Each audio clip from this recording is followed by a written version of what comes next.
Hello guys, welcome back to the Med Life. So in this video, we're going to talk about the muscles of the lower limb. So let's start with the thigh. Your thigh is exactly located here in your leg, like inferior to your pelvic and superior to your knee. This is your thigh. Okay, from here now we can see the muscles over here. So this is the Gray's Atlas which I'm using.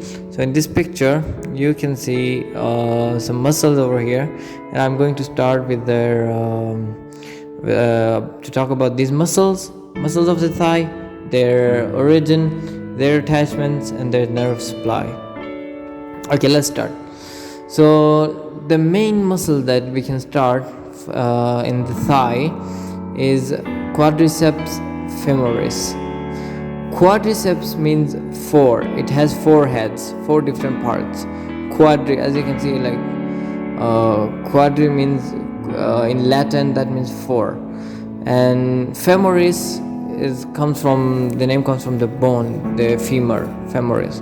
So it has four main heads and four main parts, and well, I'm going to tell you about the parts. Okay, so now, as I told you, the quadriceps femoris has four main parts.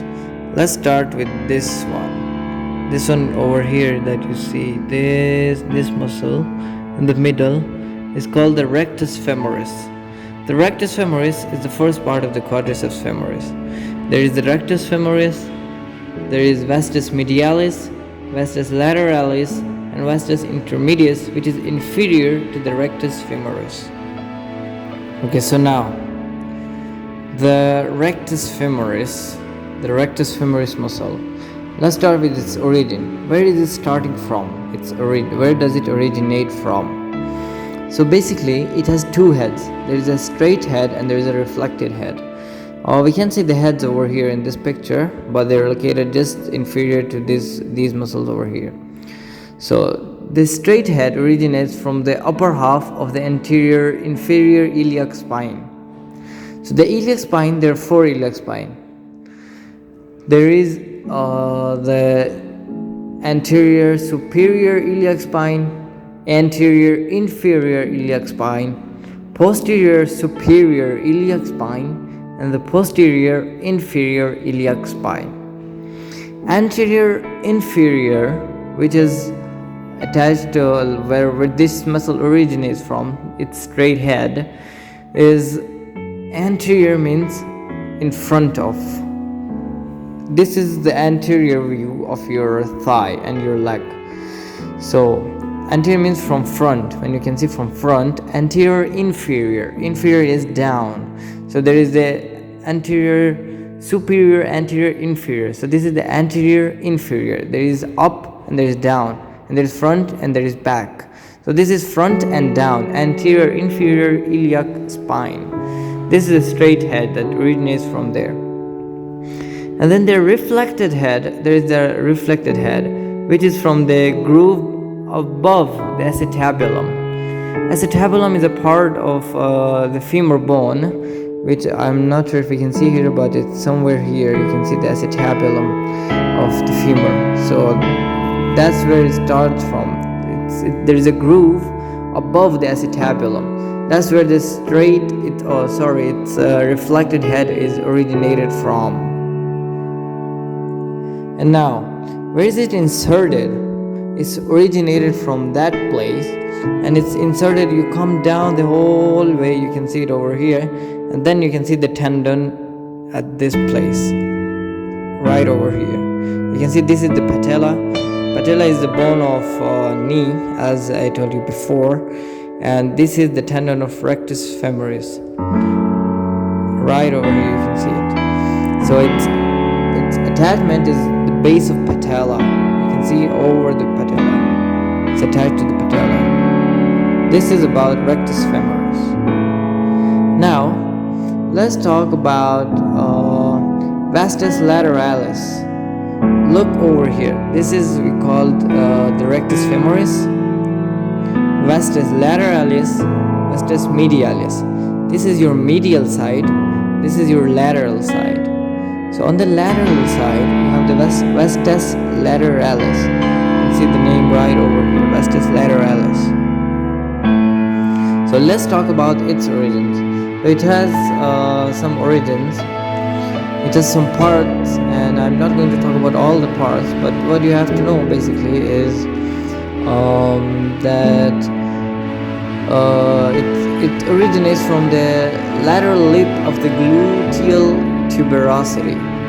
The lateral lip of the gluteal tuberosity. The gluteal tuberosity is located in the gluteal region, right over here in your, like where in your pelvic region. It's called the gluteal region, right over here, inferior to your pelvic region. This is the gluteal region, and there is the gluteal tuberosity that is not really,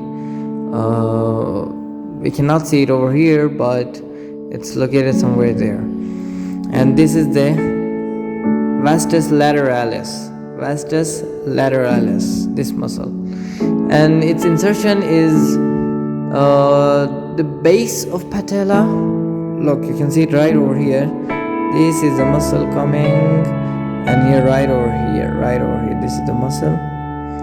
The base of patella, like the other one, from the back, you can't see it properly over here, and lateral 1/3, upper 1/3 of the patella. Lateral means this side, on the other side, far from the midline of the body. This is the midline of the body, this one over here. This is medial, this is lateral. So this is more lateral side. So upper lateral 1/3 of the patella and the base of patella.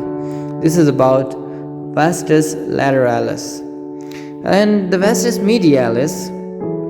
And now, to understand our muscle attachments and origins better, I've come over here to the femur. You can see there is a greater trochanter right over here.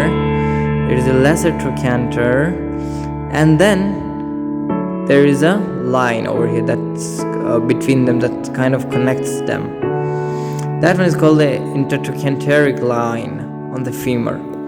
Now let's go back to our muscle vastus medialis over here. This is vastus medialis. It origins from the intertrochanteric line, the one I just showed you on the femur. It attaches from there. It starts from there, it comes the whole way down, as you can see right over here, and it goes down. Its attachments, as you can see where it attaches, is the same as posteriorly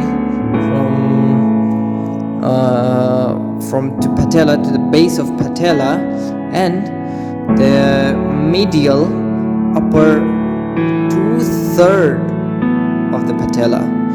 I told you the upper 1/3 of the lateral side of the patella is attached to vastus lateralis, and this one, the 2/3, the medial 2/3, is attached to vastus medialis. Vastus medialis. This is vastus lateralis. This is vastus medialis, and there is the rectus femoris. So until now there are these three muscles of quadriceps femoris. Quadriceps femoris has four main parts. These are the three main: rectus femoris, vastus medialis, and vastus lateralis. Now let's go to the fourth part, vastus intermedius.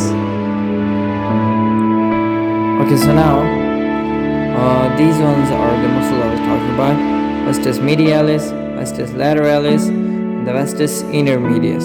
Vastus intermedius is inferior to rectus femoris. Inferior, just located down and below the rectus femoris. This is the vastus intermedius. So its origin is from the upper 3/4 of the anterior lateral surface of the shaft of the femur.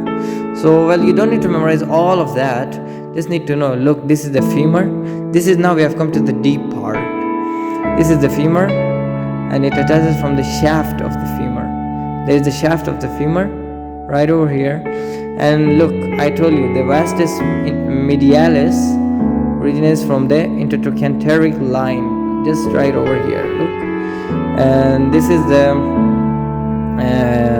vastus intermedius, which is originating from the shaft of the femur. Shaft of the femur. This place is the shaft of the femur. I'll show you later on with details. And this is the vastus lateralis. One of the origins it has is the greater trochanter of the femur. You can see right over here. And then now let's go down to the attachments of vastus intermedius. As you can see, direct is just base of the patella.